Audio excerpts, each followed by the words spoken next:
नवरात्र नाम सुनते ही हम सभी का मन खुशी से झूम उठता है और 10 दिनों तक हम इसी में रमे रहते हैं। और जैसा कि हम सभी जानते हैं कि नवरात्र में हम माँ दुर्गा के 9 रूपों की पूजा करते हैं और 10वें दिन रावण दहन करके इसका अंत करते हैं। इस दिन बुराई पे अच्छाई की विजय हुई थी, इसलिए हम इसे मनाते हैं। ये हम सभी जानते हैं और मैं आपको ये सब बताने की कोशिश नहीं कर रहा हूँ। आज मैं बात करूँगा कि किस तरह हम माँ दुर्गा के अलग अलग अवतार से सीख ले सकते हैं और अपने जीवन में सफल हो सकते हैं। हमारी जिंदगी में समस्या ये नहीं कि समस्या है, समस्या ये है कि हम कठिन परिस्थिति को भी सही से हैंडल नहीं कर पाते। और इसका प्रमुख कारण ये है कि हम जिस तरह बड़े हुए हैं हम उसी तरह रह जाते हैं, जबकि हमें हर परिस्थिति में अलग अलग तरह से रिएक्ट करना होता है। और माँ दुर्गा ने भी यही किया था।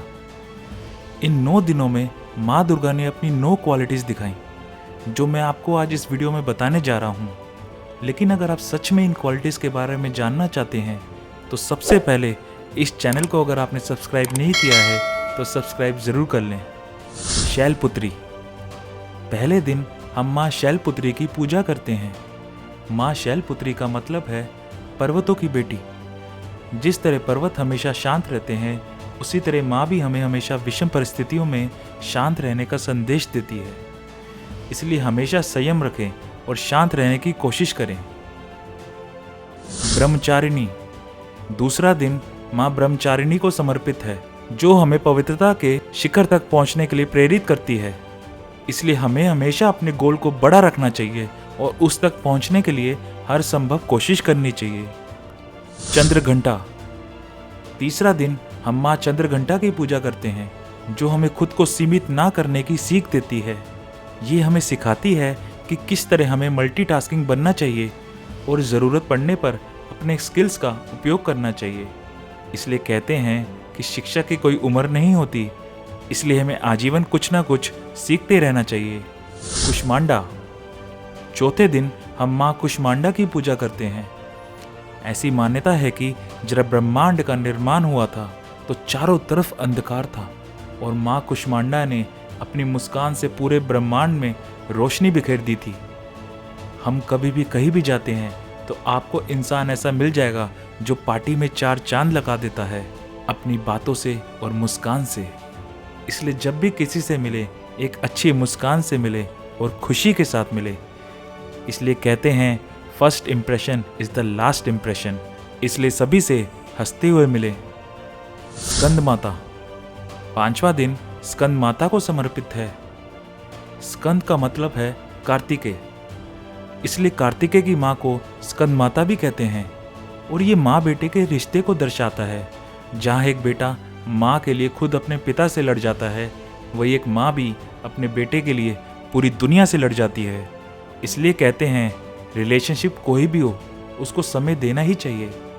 अगर बच्चा खराब हो जाए तो माँ को ही कोसा जाता है, और अगर अच्छा हो तो भी माँ को ही इसका फल मिलता है। रिश्ते कांच की तरह होते हैं, अगर एक बार स्क्रैच आ जाए तो फिर कितनी भी मेहनत कर लो, दाग रह ही जाता है। कात्यायनी। 6वां दिन माँ कात्यायनी को समर्पित है। माँ कात्यायनी को इंसाफ का प्रतीक माना जाता है। कहते हैं आपकी संगत ही आपका भविष्य तय करती है। अगर आप गलत संगत में हैं तो आपके साथ बुरा होगा, और अगर सही संगत में हो तो आपके साथ हमेशा अच्छा होगा। इसलिए हमेशा अपने साथी चुनने में सावधानी बरतें। दोस्ती उसी से करें जो आपके अंदर से बुरी आदतों को दूर करे और सही राह दिखाए। So choose your friend and circle wisely. काल रात्रि। जैसा कि नाम से ही पता चलता है कि काल रात्रि सबसे हिंसक है और किसी भी प्रकार की गलतियों को माफ़ नहीं करती है। इनसे ये मालूम होता है कि हमें कभी भी किसी भी परिस्थिति में गलत का साथ नहीं देना चाहिए और ना ही गलत होते हुए देखना चाहिए। चाहे मुसीबत कैसी भी हो, अगर आप उसे सही से हैंडल करेंगे तो देर से ही सही, लेकिन आप ही सफल होंगे। महागौरी। अष्टमी के दिन हम महागौरी की पूजा करते हैं। एक कहावत है, अज्जल गगरी छलकत जाए। इसका मतलब ये है कि आधा ज्ञान बहुत ज़्यादा बोलता है, जबकि ज्ञानी इंसान पहले पूरी परिस्थिति को समझता है, फिर उसके कारण को जानने की कोशिश करता है, फिर उसका समाधान निकालता है। इसलिए पहले ज्ञानी बने और ये सीखें कि किस तरह सफल होते हुए भी अपने संस्कार कभी नहीं भूलने चाहिए और अपने पैर हमेशा जमीन पे ही रखना चाहिए और किसी को भी उसके हालात के लिए नीचा नहीं दिखाना चाहिए। कहने का सीधा सा मतलब है कि मजबूरों की मदद करें और उन्हें पता भी ना होने दें। मुसीबत में किसी का साथ ना छोड़ें। सिद्धदात्री।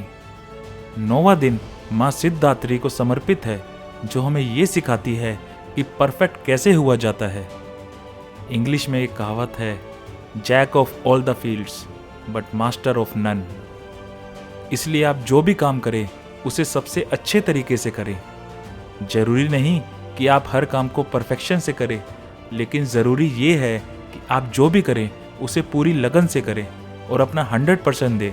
आपके अंदर कुछ करने का जज्बा है ना, तो आप कुछ भी हासिल कर सकते हैं। और आखिरी दिन रावण दहन से हम सीखते हैं कि आज के युग में भी राक्षसों से हमारी लड़ाई खत्म नहीं हुई है।